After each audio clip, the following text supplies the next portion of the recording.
My wife demanded a prenup for her $9 million deal, but she didn't know I had final approval. Kaya slid the document across the table like she was dealing cards in a poker game she'd already won. Her eyes were cold as ice, confident, calculated, ruthless. You understand, this is just business. Her voice was sweet, but carried something that cut deep. Atlas held the pen, feeling each word in the prenup like carefully loaded bullets. Kaya thought she was protecting her $9 million empire from her ordinary husband. The phone in Atlas's pocket buzzed, a brief email that would turn everything upside down. When he signed his name with a calm stroke, he knew she had just handed him the key to destroy her. Before we continue with this story, hit that like button if you're on the edge of your seat wondering what Atlas will do with his secret power. Don't forget to subscribe so you won't miss the shocking twists coming up. I'm also curious to know where you're watching from. Are you in New York, Miami, Orlando, or maybe London? Drop your city name in the comments below. Now let's get back to Atlas and see what happens when the man she underestimated holds all the cards. The living room felt smaller tonight, shadows stretching longer under the warm yellow light. Atlas watched his wife arrange the prenup documents with the precision of someone who had rehearsed this moment. Kaya's movements were deliberate, controlled, every gesture calculated to convey authority. She had changed from her work clothes into something softer, but her demeanor remained boardroom sharp. "This protects both of us," Kaya said, settling into the chair across from him. Her voice carried that tone he'd heard her use with investors. Reasonable, logical, final. "The deal with Meridian Capital is the biggest opportunity I've ever had. $9 million, Atlas. This isn't just about money. It's about building something that lasts." Atlas picked up the document, scanning the clauses with the same attention he gave financial reports at work. The language was thorough, almost aggressive in its scope. Asset separation, income protection, decision-making authority. Each paragraph felt designed to create distance rather than unity. He could feel Kaya watching him, measuring his reaction like she was reading market indicators. "You've thought of everything," he said quietly, flipping through pages that seemed to anticipate every possible scenario except honesty between spouses. The prenup read like a declaration of war disguised as legal protection. Kaya leaned forward, her expression softening just enough to seem genuine. "Atlas, you know how much this means to me. I've worked my entire career for this moment. I just need to know that what I'm building won't be complicated if things don't work out between us." The words hung in the air like an accusation waiting to be proven. Atlas set the document down and looked at her directly. Something had shifted in their marriage over the past months, a gradual cooling that had become impossible to ignore. Tonight felt like the culmination of that drift, not a conversation between partners, but a negotiation between adversaries. He could sign this and maintain peace, or he could ask for what he really wanted. "I'll sign it," he said, watching surprise flicker across her features. "But I want to add a clause." He reached for his laptop, fingers moving across the keyboard with quiet confidence. "Mutual respect and transparency in all business and personal matters. If we're protecting assets, we should protect the relationship too." Kaya's smile turned brittle. "What makes you think you're in a position to negotiate terms?" Atlas saved the document amendment and turned the screen toward her. His expression remained calm, but his voice carried a new edge. "You'll find out soon enough." The co-working space buzzed with carefully orchestrated energy, all gleaming surfaces and strategic networking conversations. Kaya moved through the crowd like she owned the building, which Atlas supposed she might, given the scope of tonight's announcement. Her startup team clustered around a presentation screen, their excitement barely contained as potential investors sampled catered appetizers and craft cocktails. Atlas stood near the back wall, close enough to observe but far enough to avoid the spotlight. He had learned to navigate these events as Kaya's plus one, the supportive husband who smiled at the right moments and stayed quiet when serious money was being discussed. Tonight felt different, though, charged with an undercurrent he couldn't quite identify. "Ladies and gentlemen," Kaya's voice cut through the ambient chatter as she took center stage. "Thank you for joining us tonight as we announce the next phase of our journey.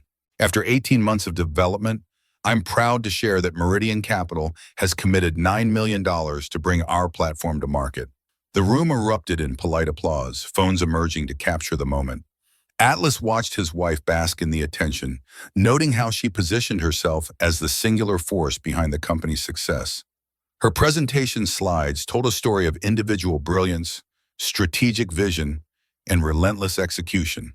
No mention of the team members who had worked late nights or the advisors who had guided critical decisions. This was Kaya's show, and everyone else was simply part of the supporting cast. Of course, Kaya continued with a practiced laugh.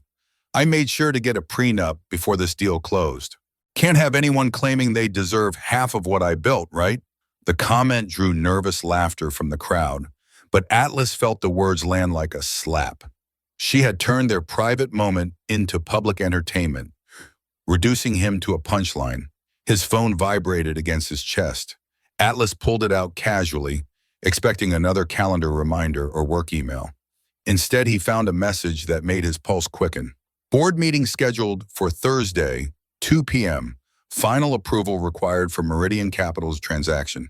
Attendees, Atlas, Reed, chairman and principal decision maker. The room around him seemed to shift into sharper focus. Atlas looked up at the presentation screen, noting details he had missed before. The Meridian Capital logo, the partnership structure, the approval process flowchart that somehow never mentioned his name, despite his signature being the one thing standing between Kaya and her $9 million. He slipped the phone back into his pocket and watched his wife continue her victory lap, unaware that the foundation of her triumph was about to shift beneath her feet. The prenup suddenly seemed like the least important document either of them had signed recently. The house felt different at 2 in the morning, quieter, but somehow more alive with possibility. Atlas sat at his home office desk, laptop screen casting blue light across financial documents spread like evidence across the mahogany surface. Kaya's pitch deck glowed from the monitor, polished, persuasive, and troublingly incomplete.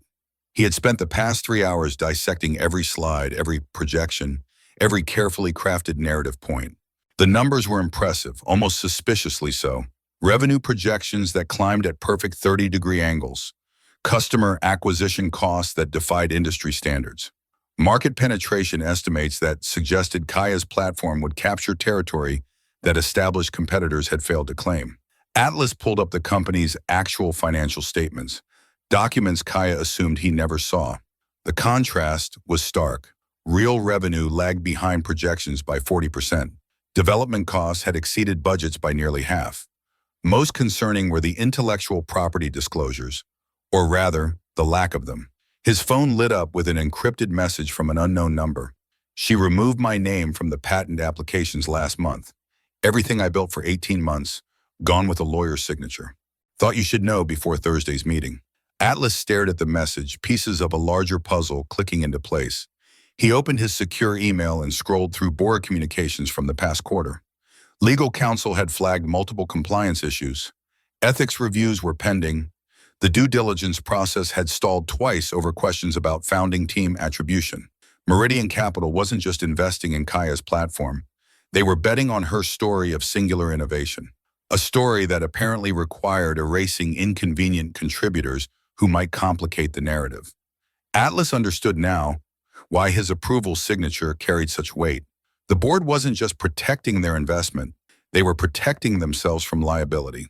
He reached for his phone and scrolled through his contacts until he found the name he needed.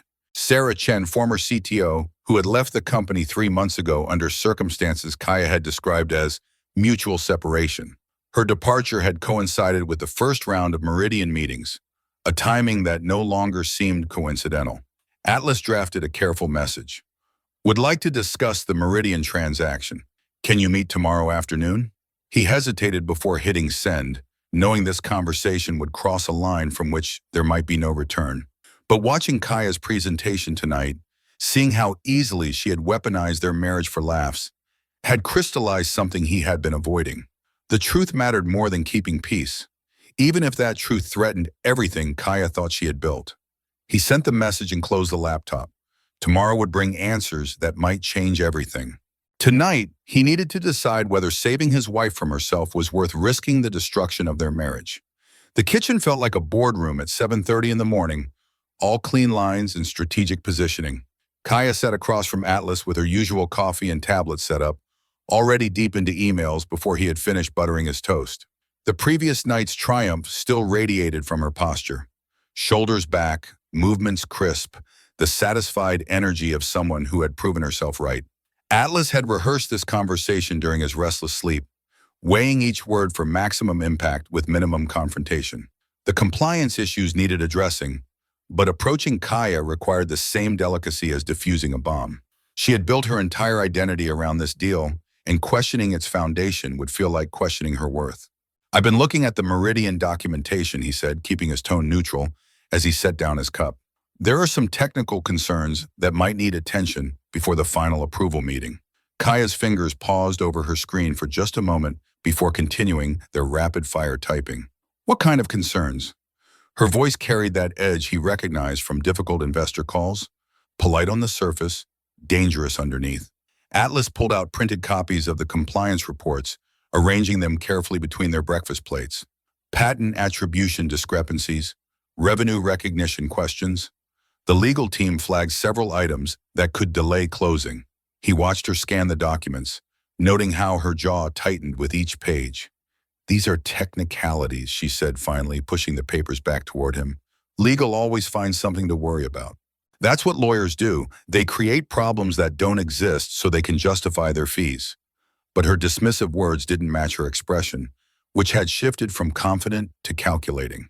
Atlas leaned forward slightly, choosing his next words with surgical precision.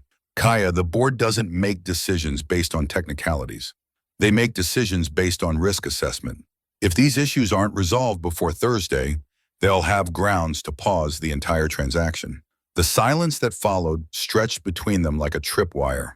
Kaya set down her tablet and looked at him directly for the first time that morning. "Since when do you know anything about how boards operate? You work in corporate finance, not venture capital. You don't understand how this world works."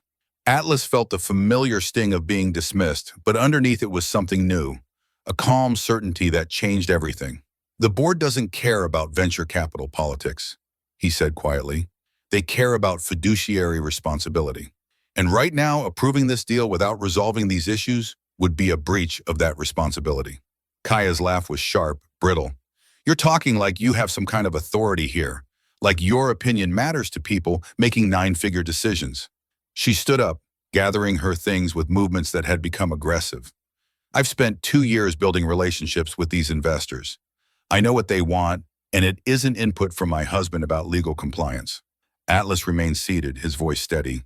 "If you don't address these concerns, you'll be meeting with me across a boardroom table on Thursday." Kaya paused at the kitchen doorway, her silhouette framed by morning light streaming through the windows. "What's that supposed to mean?" "It means," Atlas said, his words carrying a weight that seemed to shift the air between them, "you should prepare for the possibility that your prenup won't be the most important document you've signed recently." The Meridian Capital Conference Room occupied the entire 42nd floor corner, floor-to-ceiling windows offering a commanding view of the city below. Atlas had arrived 15 minutes early, taking a seat halfway down the polished table where he could observe without drawing attention. The other board members filtered in with the quiet efficiency of people accustomed to making decisions that moved millions of dollars. Kaya entered at exactly 2 o'clock, flanked by her legal counsel and carrying herself with the confidence of someone who had never lost an important meeting. She had chosen her outfit carefully, professional but not corporate, innovative but not reckless. Everything about her presence communicated competence and control.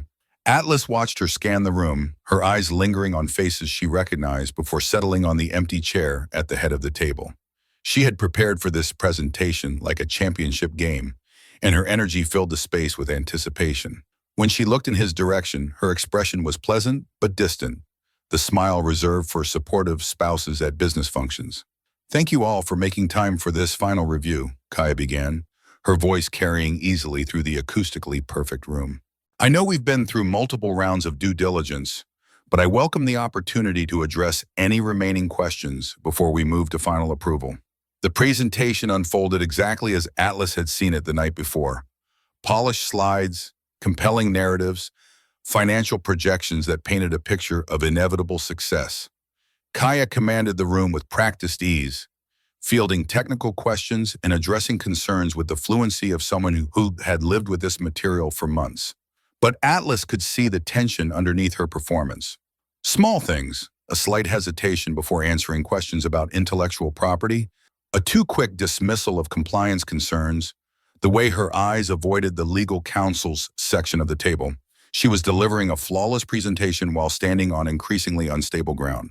The due diligence process has raised some concerns, said Margaret Chen, the lead board member, her voice cutting through Kaya's momentum, specifically regarding patent attribution and founding team contributions. Before we can proceed to final approval, we need clarity on these issues. Kaya's smile never wavered, but Atlas caught the micro-expression that crossed her features. A flash of irritation quickly suppressed. Those matters have been thoroughly documented by our legal team. All intellectual property belongs to the company, and all contributors have been appropriately compensated. Margaret consulted her notes before continuing.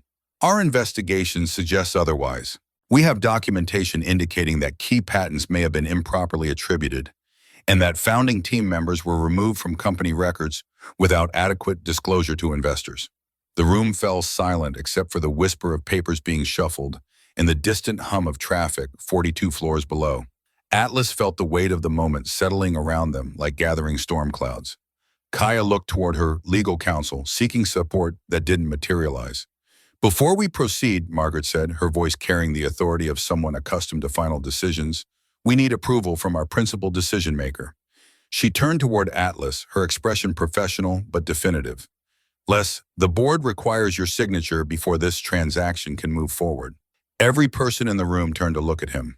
Atlas felt Kaya's shock like a physical force, saw her face cycle through confusion, recognition, and something approaching panic.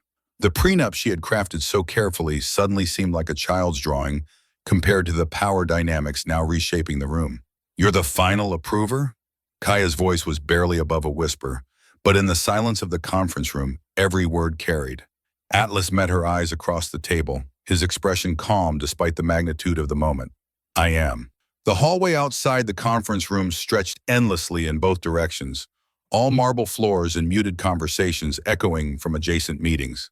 Kaya paced the length of the floor-to-ceiling windows, her heels creating a sharp staccato rhythm that matched her rapid-fire phone calls. Atlas could hear fragments of her conversations, desperate negotiations with legal counsel, frantic calls to company advisors, increasingly strained discussions with people who might have leverage she could use. There has to be another way, she was saying into her phone, her voice carrying an edge of panic that hadn't been there an hour ago. Proxy signatures, board delegations, something. This can't all come down to one person's decision. She paused, listening to whatever response came through the speaker, her expression growing more strained with each passing second. Atlas stood near the elevator bank, close enough to provide support if needed, but far enough to avoid crowding her crisis management. The other board members had dispersed to their offices, promising to reconvene within 48 hours for a final decision. The timeline was clear, unforgiving, and entirely outside Kaya's control. Her legal counsel emerged from the conference room looking like someone who had just delivered terminal news. The approval structure is non-negotiable, he said, approaching Kaya with the careful movements of someone navigating around an explosive device. Meridian's investment committee requires unanimous board consent, and Atlas holds the deciding vote. There's no workaround, no alternative signatory process. It's his signature or no deal. Kaya ended her phone call with more force than necessary, the sound echoing through the hallway like a gunshot.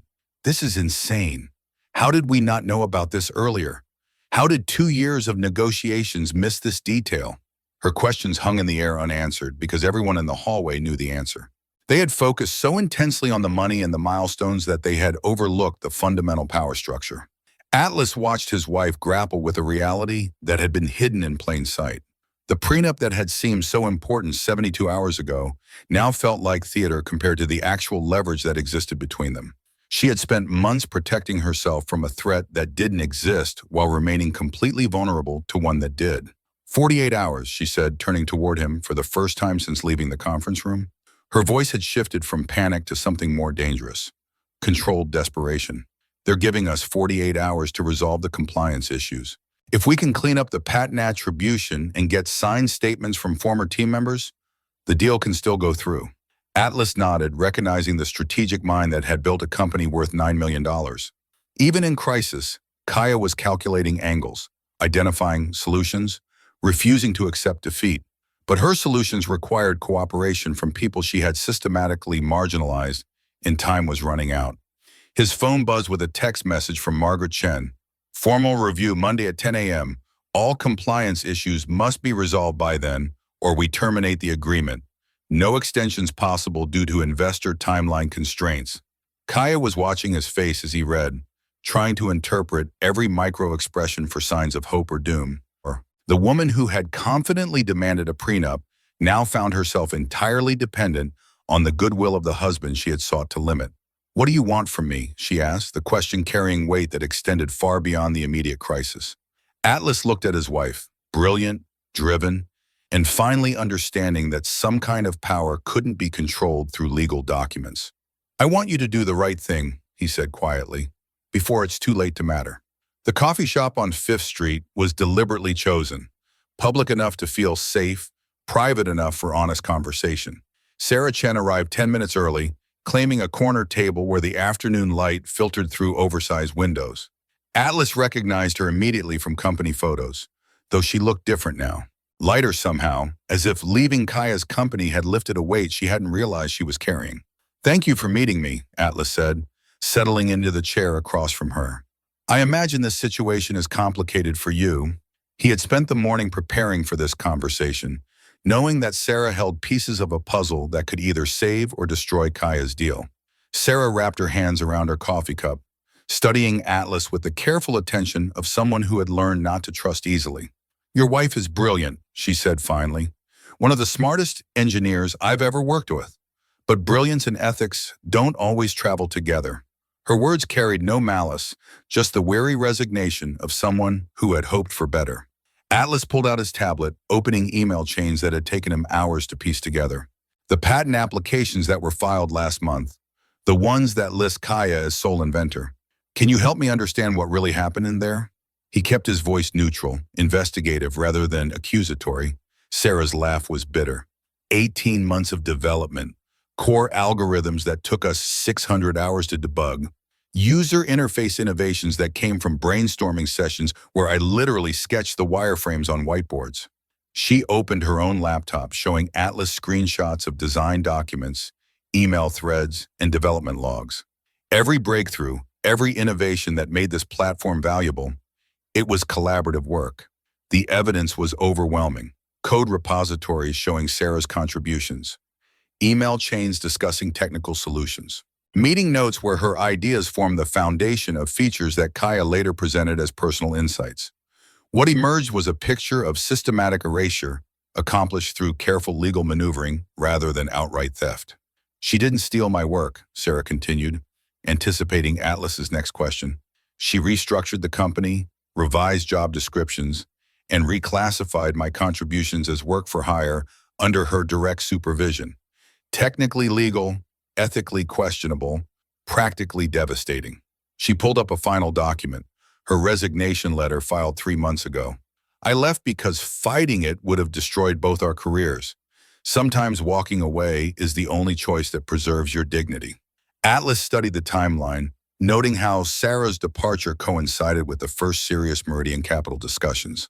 The board review on Monday, they're specifically asking about founding team attribution and patent integrity. If these discrepancies come to light during their investigation, Meridian will walk, Sarah finished, not because the technology isn't sound, but because the foundation is built on misrepresentation. Venture capital firms can't afford to back entrepreneurs who game the system, even brilliantly. She closed her laptop and looked at Atlas directly. "The question is, what you plan to do with this information."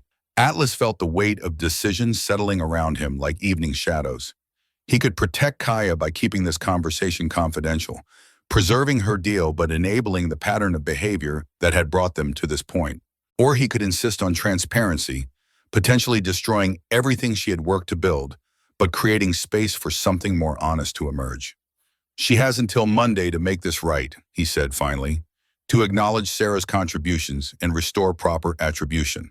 The board needs transparency, and Kaya needs to decide whether she's willing to share credit for work that was never entirely hers." Sarah nodded slowly. And if she refuses? Atlas gathered his materials, understanding that the next 48 hours would determine not just the fate of a $9 million deal, but the future of a marriage built on assumptions that no longer held true. Then she'll learn that some signatures carry more weight than others. The house felt like a pressure cooker at midnight, all contained energy with no outlet for release. Kaya sat at the dining room table surrounded by legal documents, laptop screens, and phone chargers. A war room assembled in their home where strategies were born and desperate plans took shape. Atlas could hear her on conference calls through the thin walls, her voice cycling between persuasion and barely controlled frustration. He found her staring at her laptop screen, shoulders rigid with exhaustion and something approaching despair. The confident woman who had demanded a prenup just days ago had been replaced by someone calculating impossible odds against an immovable deadline. Her empire was crumbling, not because of external forces, but because the foundation had never been as solid as she had believed. "Sarah won't return my calls," Kaya said without looking up, her voice carrying a defeat that Atlas had never heard before. Her lawyer sent a form letter about no longer discussing confidential company matters. 3 years of partnership, and now she won't even talk to me. She closed the laptop with more force than necessary, the sound echoing through their quiet home. Atlas took the chair across from her, noting how the papers scattered across the table told a story of incremental panic. Contract amendments that couldn't be legally executed. Attribution corrections that required signatures from people who had no incentive to cooperate. Technical explanations that couldn't undo 18 months of systematic exclusion. "The board meeting is Monday at 10, he said quietly. Margaret Chen made it clear that all compliance issues need resolution before then. Full transparency, complete attribution, signed acknowledgments from everyone whose contributions were minimized or eliminated. He watched Kaya process the requirements, seeing her realize that some problems couldn't be solved with better lawyers or more aggressive negotiation. Kaya's laugh was hollow, bitter. "You want me to admit that I've been taking credit for work that wasn't entirely mine. You want me to stand in front of $9 million and say that I've been lying about my contributions for months." Her hands were shaking slightly, whether from caffeine or stress, Atlas couldn't tell. "I want you to tell the truth," Atlas replied, his voice steady despite the emotional undertow pulling at both of them. "Not because it's convenient or strategic, but because it's the only foundation worth building on." He leaned forward, closing the distance between them without crossing into her personal space. "Kaya, you're brilliant enough to succeed without diminishing other people, but you have to choose to do it." The silence stretched between them like a chasm that had been growing for months. Kaya was staring at the prenup document that still lay on the table, its carefully crafted protections now seeming almost quaint compared to the power dynamics that actually governed their relationship. "And if I can't?" she asked, the question carrying implications that extended far beyond Monday's meeting. "If I can't bring myself to share credit for something I've worked my entire career to achieve? If admitting collaborative contributions feels like admitting I'm not good enough on my own?" Atlas felt the weight of the moment settling around them both. This wasn't about business anymore. It was about the kind of people they wanted to be and the kind of marriage they were willing to accept. The prenup had been designed to protect assets, but their real assets were honesty, respect, and the possibility of partnership. "Then I won't sign," he said simply. "Not because I want to hurt you, but because I can't enable something that hurts both of us." He stood up, gathering the scattered papers into neat stacks. "Respect isn't a contract clause, Kaya. It's a daily choice. And right now, you need to choose what matters more, your ego or your integrity." The office space that had once buzzed with collaborative energy now felt like a morgue at 9 in the morning. Kaya's team sat around the conference table with the careful stillness of people who had learned that any sudden movement might trigger an explosion. Atlas watched from the back corner as his wife prepared to do something that went against every instinct she had developed over 2 years of building her company. "I called this meeting because we need to address some issues before Monday's board review," Kaya began, her voice lacking its usual commanding presence. She had dressed carefully that morning, professional but not intimidating, authoritative but approachable. Everything about her appearance suggested someone trying to rebuild rather than defend. The team exchanged glances, recognizing the shift in their CEO's demeanor, but uncertain what it meant for their futures. These were people who had survived multiple rounds of layoffs, pivots, and late-night crisis management sessions. They had learned to read the room for signs of impending change. Kaya opened her laptop, displaying an email draft on the large monitor. "I'm sending a formal invitation to Sarah Chen to rejoin the company as Chief Technology Officer, with full equity restoration and public acknowledgement of her contributions to our core platform." The words seemed to physically pain her, but she continued without faltering. Her innovations weren't just valuable, they were foundational, and she deserves credit for that work. The silence that followed was different from the usual meeting pauses. This wasn't strategic thinking time.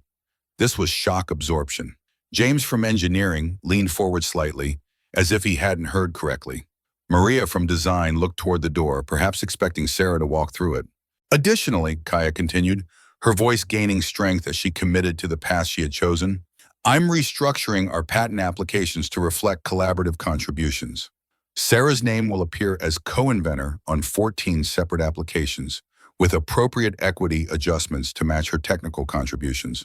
She pulled up spreadsheets that Atlas knew had taken her most of the night to prepare. But the team's reaction wasn't the relief or appreciation Kaya had expected. Instead, Atlas observed something more complex: cautious skepticism mixed with lingering hurt. These people had watched Sarah's systematic erasure happen in real time. They had learned to keep their heads down and avoid asking difficult questions about attribution and credit. "What changed your mind?" asked David from product management, his voice carefully neutral. It was the question everyone wanted to ask but had been afraid to voice. "3 months ago, you told us that Sarah left for personal reasons and that her contributions had been appropriately recognized." Kaya's composure flickered for just a moment, and Atlas could see her calculating how much truth the situation required. The old Kaya would have deflected or provided a corporate non-answer, but Monday's deadline had stripped away the luxury of political maneuvering. "I made mistakes," she said simply. "I let competitive pressure override collaborative principles. I convinced myself that taking full credit was necessary for fundraising success. But I was wrong. Good leadership means sharing victories, not hoarding them." The words seemed to surprise even her as she spoke them. James pulled out his phone, probably texting Sarah directly. Maria was making notes on her tablet, documenting a conversation that would reshape how the company operated going forward. The team was processing not just policy changes, but a fundamental shift in their CEO's character. "The board meeting Monday will determine whether Meridian Capital moves forward with our funding," Kaya concluded. "But regardless of that outcome, we're going to operate with complete transparency about contributions and credit. That's not negotiable anymore." Atlas felt something shift in the room's atmosphere. Not celebration, but perhaps the beginning of cautious hope. Change was possible, even if trust would take longer to rebuild.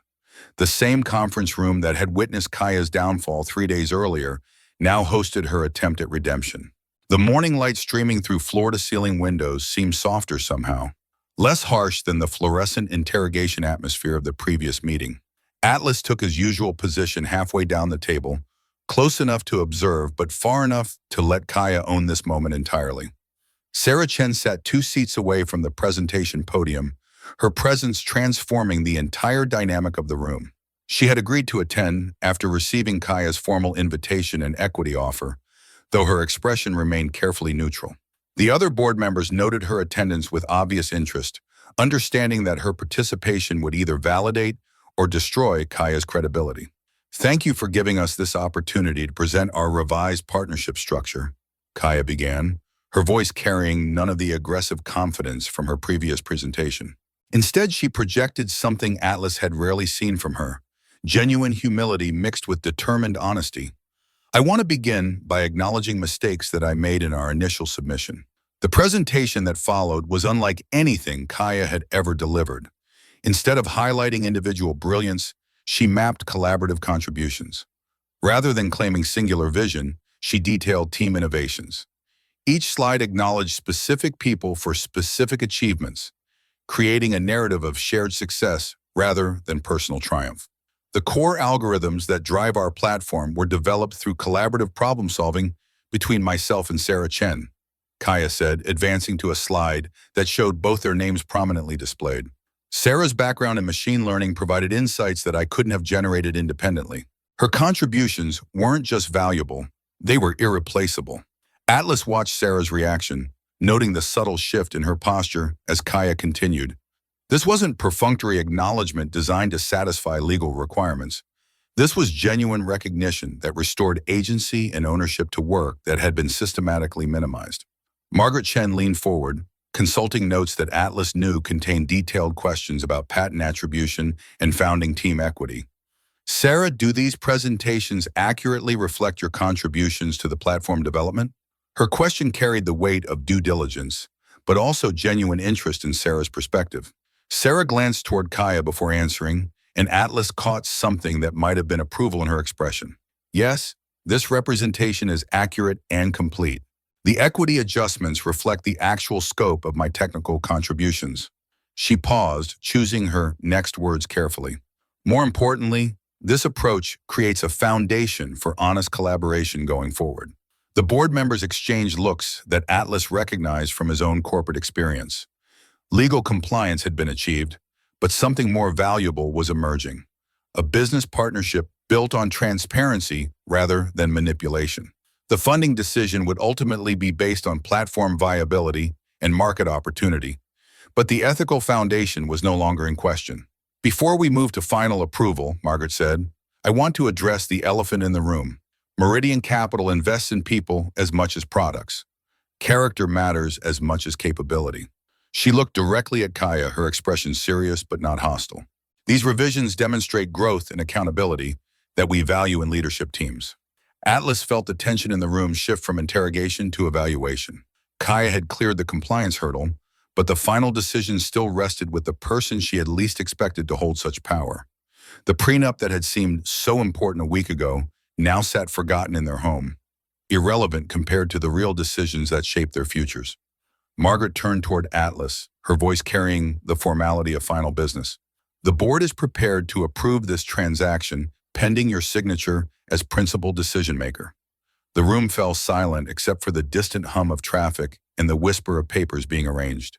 Atlas looked at his wife, seeing not the calculating strategist who had demanded a prenup, but someone who had chosen integrity over expedience when it mattered most. The hallway felt different after the meeting, lighter somehow, as if a weight that had been pressing down on the building itself had finally been lifted. Atlas and Kaya walked toward the elevators in silence, both processing what had just occurred. The presentation had been successful, the board had given preliminary approval, and Sarah had agreed to return as CTO. But underneath the professional victory lay deeper questions about trust, respect, and what their marriage would look like going forward. Atlas pressed the call button and watched the numbers climb toward their floor. You did the right thing in there, he said quietly, keeping his voice free of judgment or congratulation. This wasn't about rewarding Kaya for basic integrity.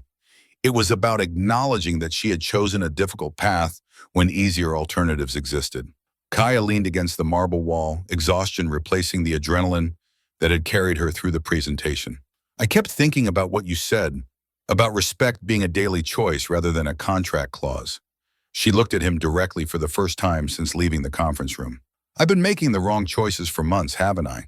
The elevator arrived with a soft chime, but neither of them moved to enter it. The conversation they needed to have required more privacy than a corporate hallway could provide, but it also couldn't wait until they returned home. Some moments demanded immediate honesty before second thoughts or strategic considerations could interfere. The deal is approved, Atlas said, stepping back from the elevator doors as they closed. But we still need to talk about what happens next. Between us, I mean. He pulled out his phone, showing her the email he had drafted that morning, a document that would reshape their marriage as fundamentally as the board meeting had reshaped her business. Kaya read the message, her expression shifting from curiosity to surprise to something approaching fear. A marriage amendment?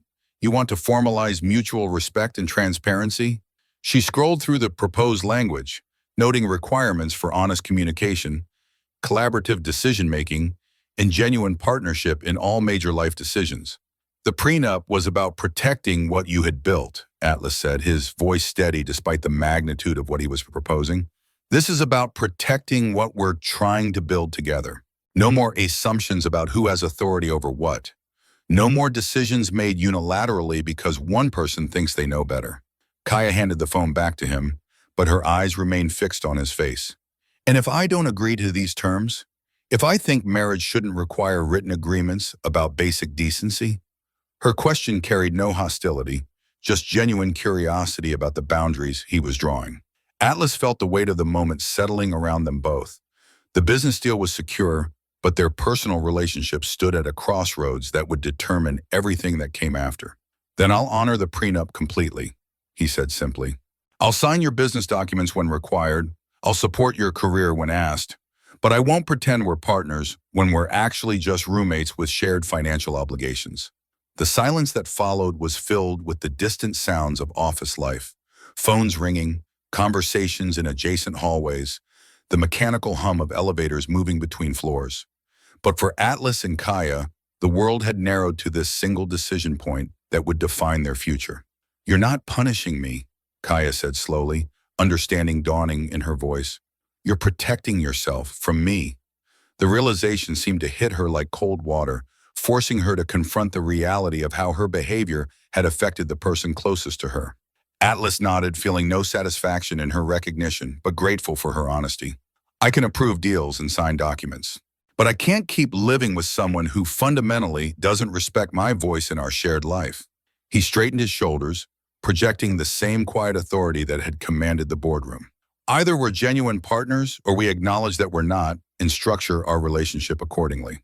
The city looked different from their apartment balcony at midnight, all distant lights and gentle possibilities. Atlas stood at the railing, a cup of coffee growing cold in his hands, as he watched traffic move through intersections 40 floors below. The past week had compressed months of relationship evolution into a few crucial decisions, and the quiet that followed felt like the calm after a necessary storm. Kaya emerged from their home office carrying two documents, the marriage amendment he had proposed and a revised version she had spent the evening creating. Her additions were thoughtful, specific, and more comprehensive than what he had originally suggested. She had approached their relationship with the same analytical rigor she brought to business problems, and the results reflected genuine commitment to change. I added sections about professional boundaries and mutual support, she said, settling into the chair beside him. And I included specific language about acknowledging when we're wrong and making amends for damage caused.